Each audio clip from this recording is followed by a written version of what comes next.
ओम शांति। आज 12 अगस्त 2023 बाबा के मधुर महावाक्य प्रातः मुरली। ओम शांति। बाप दादा मधुबन। बोले बाबा, मीठे बच्चे, 21 जन्मों के लिए पुण्य का खाता जमा करना है, योग बल से पापों के खाते को भस्म करना है, इसलिए अंतर्मुखी बनो। आज का प्रश्न है, किस श्रीमत का पालन करने से वाणी से परे जाने का पुरुषार्थ सहज हो जाएगा? उत्तर, श्रीमत कहती है बच्चे, अंतर्मुखी हो जाओ, बाहर से कुछ भी ना बोलो। इस श्रीमत को पालन करेंगे तो सहज ही वाणी से परे जा सकेंगे। जितना याद करेंगे, स्वदर्शन चक्र फहराएंगे, उतना कमाई जमा होती जाएगी। याद के लिए अमृत बेले का समय बहुत अच्छा है। उस समय उठकर अंतर्मुखी बन आत्म स्वरूप में स्थित होकर बैठ जाओ। आज का गीत, तूने रात गमाई सोए के। ओम शांति। यह कौन समझाते हैं कि अंतर्मुखी हो जाओ, बाहर से कुछ भी ना बोलो, अपनी आत्मा के स्वरूप में स्थित होकर बैठो। बाप बच्चों से कहते हैं, मुख से कुछ भी बोलो नहीं। राम राम आदि तो बहुत कहते आए, परंतु उस कहने से भी मनुष्य पावन नहीं बन सकते। मनुष्य पतित से पावन तब बन सकते हैं जब पतित पावन बाप की श्रीमत पर चलें। पतित पावन कहने से बाप याद आता है। बाप कहते हैं कि तुम बरोबर पतित थे ना, अब तुम पावन बन रहे हो। सतयुग में कोई पतित होता नहीं। 5000 वर्ष पहले जब भारत पावन था तो एक ही धर्म था। बाप तो सुख की ही दृष्टि रचेंगे ना। भारत सुखधाम था। लक्ष्मी नारायण, राम सीता आदि के मंदिर सतयुग त्रेता की निशानी है। सतयुग में बरोबर लक्ष्मी नारायण की डिनास्टी थी। यही भारत था जिसमें सूर्यवंशी चंद्रवंशी का राज्य चलता था, जो अब फिर से स्थापन हो रहा है। इसको कहा जाता है वर्ल्ड की हिस्ट्री ज्योग्राफी। यह मनुष्य ही तो जानेंगे। मनुष्य नहीं जानते तो जानवर से भी बदतर कहा जाता है। बाप को जानने लिए कितने धक्के खाते हैं, परंतु जान नहीं सकते। तुम बाप के बच्चे बने हो तो बाप अपना परिचय देते हैं। पहले परिचय नहीं था तो इसका परिणाम क्या हुआ? आर्फन नास्तिक निधन के बन जाते हैं। अभी तुम बाप के बने हो, बाप से वर्षा ले रहे हो, बड़ा भारी वर्षा है। 21 जन्म स्वर्ग की राजधानी मिलती है। कोई कम बात है क्या? लक्ष्मी नारायण को 5000 वर्ष हुआ राज्य करते, फिर से हिस्ट्री रिपीट होती है। बाप समझाते हैं, मेरी श्रीमत पर चलो, अंतर्मुखी बनो, बाहरमुखी मत बनो। अब इस समय है घोर अंधियारा, इनको रात कहा जाता है। अभी सवेरा आ रहा है। कलयुग अंत को घोर अंधियारा, सतयुग आदि को घोर सोजरा कहा जाता है। बाप कहते हैं, मैं आता ही हूँ संगम पर, जबकि सभी मनुष्य पतित हैं। अभी तुम बच्चों को सदा सुख का वर्षा देने आया हूँ। विनाश सामने खड़ा है, बहुत गई थोड़ी रही, इसलिए अब जल्दी जल्दी पुरुषार्थ कर बेहद के बाप से वर्षा लो। जैसे सब ले रहे हैं, सब पुरुषार्थी हैं, अब सबको स्वीट होम वाणी से परे जाना है। वह है हम आत्माओं का घर, निर्माण धाम। बाप निर्माण धाम में कोई एक नहीं रहते हैं। जितनी भी जीव आत्माएं हैं वे सभी शरीर छोड़ जाएंगे अपने घर बाबा के पास। वह है निराकारी झाड़। जैसे चित्र में भी झाड़ दिखाया जाता है, वह है हम आत्माओं का घर, शांति धाम। फिर हम आएंगे सुख धाम। अभी 84 जन्मों का चक्र पूरा होता है। कलयुग के बाद सतयुग जरूर आएगा ना। द्वापर के बाद कलयुग जरूर आएगा। बाप कहते हैं, मैं कल्प कल्प कल्प के संगम युगे आता हूँ, पुरानी दुनिया का विनाश कराता हूँ। जब तक नई दुनिया स्थापन हो जाए तब तक इस पुरानी दुनिया में रहना पड़े, जब तक नया मकान बन जाए। जब तक पुराने मकान में बैठे रहते हैं ना, फिर जब नया बन जाए फिर पुराने को तोड़ा जाता है। यह भी पुरानी चीज है ना। इसके विनाश के लिए यह है महाभारत लड़ाई। बाप बैठ बच्चों को समझाते हैं, आत्मा ही समझती है, जिस्मानी नॉलेज भी आत्मा सीखती है ना। आत्मा कहती है मैं प्रिंसिपल हूँ, सर्जन हूँ। आत्मा की नॉलेज ना होने कारण देह अभिमानी हो जाते हैं, आत्मा ही संस्कार ले जाती है। तुम बच्चे समझते हो, शिव बाबा हम आत्माओं को समझा रहे हैं। हम आत्मा यह पुराना शरीर छोड़ फिर नया जाकर लेंगी। अभी हम श्याम हैं, फिर सुंदर बनेंगे। सुंदर से श्याम बनते हैं, 84 जन्म लग जाते हैं। फिर बाबा काम चिता से उतार ज्ञान चिता पर बैठाए गोल्डन एज का मालिक बना देते हैं। बेहद का बाप जरूर बेहद का वर्षा देगा ना। बाप तो ऊंच ते ऊंच है, कहते हैं बच्चों के लिए बैकुंठ की सौगात लाए हैं। हथेली पर बहिश्त लाया हूँ, सेकंड में तुम साक्षात्कार कर लेते हो। कितने ढेर ब्रह्मा कुमार कुमारियां हैं, जरूर ब्रह्मा के बच्चे हैं और शिव बाबा के पोत्रे हैं। तुम कहते हो हम शिव बाबा से वर्षा लेते हैं, वही सर्व का सदगति दाता है। राजयोग सिखलाते हैं, निराकार कैसे सिखलाए, इसलिए आर्गन्स द्वारा पढ़ाते हैं। सृष्टि चक्र की नॉलेज देते हैं, जिसको परम आत्मा सुप्रीम सोल कहते हैं, उसकी ही सारी महिमा है। ज्ञान का सागर पतित पावन वह है, तो जरूर आना पड़े। तुमको भी मास्टर सुप्रीम अथवा पावन बनाते हैं। वह है बेहद का बाप, जिसको सभी भक्त बुलाते हैं। सभी भक्तों का बाप वह भगवान है, परमपिता परमात्मा। अगर उनको सर्वव्यापी कह देते तो फिर वर्षा कैसे मिलेगा। मनुष्य को भगवान नहीं कह सकते। श्री कृष्ण को भी देवी गुणधारी मनुष्य कहा जाता है। वह है फर्स्ट प्रिंस। सभी उनको झूले में झुलाते हैं, शिव बाबा को कभी झुलाते नहीं होंगे, क्योंकि वह कभी बच्चा बनता ही नहीं। यह तो साक्षात्कार कराते हैं समझाने के लिए, हम तुम्हारा बच्चा हूँ, तुम हमको अपना वारिस बनाएंगे। बलिहार जाएंगे तो मैं भी बलिहार जाऊंगा।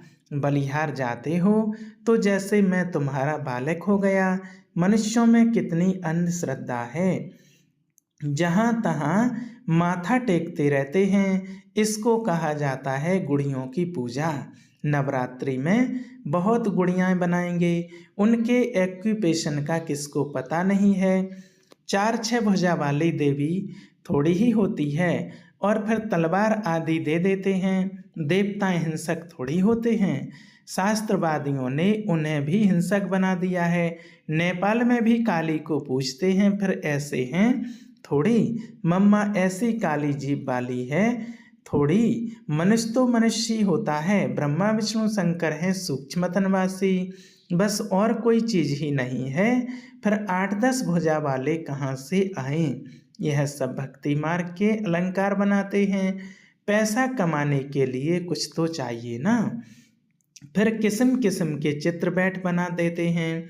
वहाँ ही देखो सुंदर श्री कृष्ण का मंदिर, वहाँ ही सांवरे श्री कृष्ण का मंदिर। कारण तो चाहिए ना। कितनी अंधश्रद्धा है। अब भक्ति मार्ग खत्म हो, ज्ञान मार्ग जिंदाबाद हो जाता है। बाकी समय तो थोड़ा है, सबको मरना तो जरूर है। पुत्र पोत्रे बारिश बनने नहीं हैं। वहाँ तुमको यह ज्ञान ही नहीं रहेगा कि संगम पर हमने रजाई के लिए यह पुरुषार्थ किया था। वहाँ तो पवित्र सृष्टि चल पड़ती है। यहाँ तुम जानते हो कि बरोबर हम बाबा की राजधानी के हकदार हैं। वहाँ यह पता नहीं रहेगा कि कौन से कर्म किए थे, कैसे बने, यह सब भूल जाता है।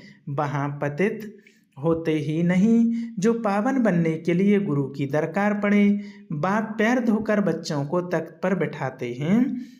गुरु चाहिए सदगति के लिए, वहाँ तो है ही सदगति, गुरु की दरकार ही नहीं। बाप कहते हैं अपने को आत्मा समझो, दे अभिमान में ना रहो। मैं आत्मा अभी डॉक्टर के रूप में हूँ, मैं आत्मा मजिस्ट्रेट हूँ।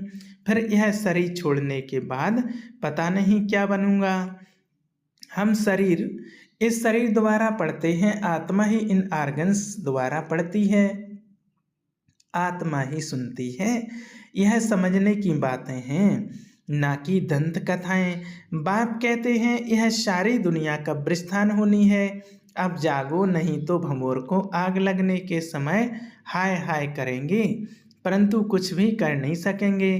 काल खा जाएगा, त्राही त्राही करके रह जाएंगे, सजाएं भी बहुत खाएंगे। अभी हमें पापों का खाता खल्लास कर पुण्य के खाते को जमा करना है। नए सिर किस जन्मों के लिए जमा करना है? जमा होगा बाप को याद करने से पुराना खाता चुकतू हो जाना चाहिए। ज्ञान कितना सहज है, जितना जो याद करेंगे। स्वदर्शन चक्र फहराते हैं तो अथाह कमाई करते हैं अनगिनत, वहाँ कोई गिनती थोड़ी होती है। अभी झोंपड़ियों में बैठे हैं, फिर महलों में बैठेंगे, फर्क तो रहता है ना। झोंपड़ी और महल में ब्रह्मा द्वारा नई दुनिया स्थापन हो जाएगी तो पुरानी दुनिया का विनाश हो जाएगा। अभी की बात है ना, राजधानी की स्थापना हो जाएगी, फिर जिसने जितना पुरुषार्थ किया सो किया, फिर विनाश हो जाएगा। इसलिए अब गफलत नहीं करनी चाहिए, सवेरे उठकर याद में बैठ जाना चाहिए। जितना याद का चार्ट रखो उतना अच्छा है, और फिर उतना ही ऊंच पद पाएंगे, शिव बाबा के गले का हार बनेंगे। दिल दर्पण में देखना है कि मैं लायक बना हूँ। लक्ष्मी नारायण को बरने हम बाबा मम्मा जैसी सर्विस करते हैं, किस्म किस्म के फूल हैं। यह बागवान बाबा का हुमन गुलशन है, कहेंगे देखो कुमार का मनोहर कितने अच्छे अच्छे फूल हैं। यह रतन जोत हैं। बाबा इस बगीचे को देखते, फिर उस बगीचे में जाकर फूलों को देखते हैं। बागबान जांच करते हैं फूलों की, तो बच्चों को फॉलो करना चाहिए।